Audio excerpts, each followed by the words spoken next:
നമസ്കാരം. ഇന്നത്തെ 10 പ്രധാന വാർത്തകളിലേക്ക്. ബ്രിട്ടനിൽ കടുത്ത സ്ത്രീവിരുദ്ധത ഇനി തീവ്രവാദ കുറ്റം. നിയമനിർമ്മാണവുമായി UK. പുതിയ നീക്കം പ്രധാനമന്ത്രി കെയർ സ്റ്റാർമർ സർക്കാരിന്റെ തീവ്രവാദ വിരുദ്ധ അവലോകനങ്ങളുടെ ഭാഗം. വിസ പ്രോസസിംഗ് സമയമാറ്റവുമായി ജർമ്മനി. ഇന്ത്യൻ വിദേശ വിദഗ്ധ തൊഴിലാളികളുടെ വിസ പ്രോസസിംഗ് സമയം ചുരുക്കി. ദീർഘകാല വിസകൾക്കുള്ള കാത്തിരിപ്പ് കാലയളവ് 9 മാസത്തിൽ നിന്ന് 2 ആഴ്ചയാക്കി. അമേരിക്കൻ പ്രസിഡന്റ് തെരഞ്ഞെടുപ്പ് പ്രചാരണ വേദിയിൽ വീണ്ടും കമലാ ഹാരിസിനെതിരെ വംശീയ പരാമർശവുമായി ഡൊണാൾഡ് ട്രംപ്. കമലാ ഹാരിസിന്റെ രൂപത്തെ പരിഹസിച്ചുകൊണ്ടായിരുന്നു ട്രംപിന്റെ ആക്രമണം.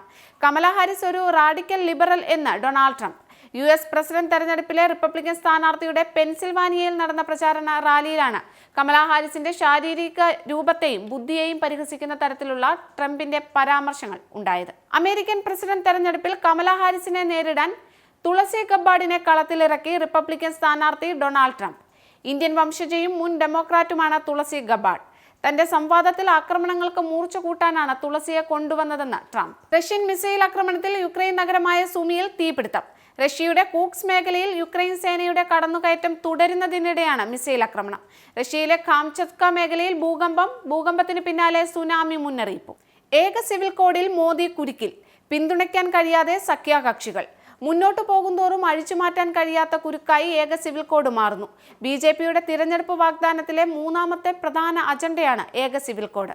വയനാട്ടിലെ ഉരുൾപൊട്ടൽ ബാധിതരെ സഹായിക്കാൻ സംസ്ഥാന ദുരന്ത നിവാരണ നിധിയിൽ നിന്ന് കൂടുതൽ തുക ചെലവിടുന്നതിന് സംസ്ഥാനം കേന്ദ്ര സർക്കാരിന്റെ അനുമതി തേടി. ഉരുൾപൊട്ടലിൽ കാണാതായവരുടെ കരട് പട്ടിക പുതുക്കി. പുതിയ കണക്കനുസരിച്ച് ഇനി കാണാമറയത്തുള്ളത് 119 പേർ. ഹേമ കമ്മിറ്റി റിപ്പോർട്ട് പുറത്തുവിടാത്തതിൽ നിഗൂഢത ഉണ്ടെന്ന ആരോപണം ശക്തമാകുന്നു. നടിമാരെ കെണിവെച്ച് വീഴ്ത്തുന്ന സംഘം ഇതിന് പിന്നിൽ പ്രവർത്തിക്കുന്നുണ്ടെന്നും സൂചന.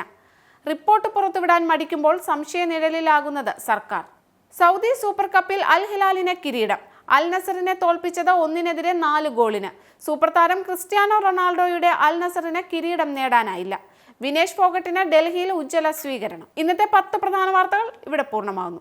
കൂടുതൽ വാർത്തകൾക്കും വിശദ വിവരങ്ങൾക്കും Anand TV UK channel subscribe ചെയ്യൂ. ഒപ്പം Anand TV mobile app download ചെയ്ത് സൗജന്യമായി ആസ്വദിക്കും.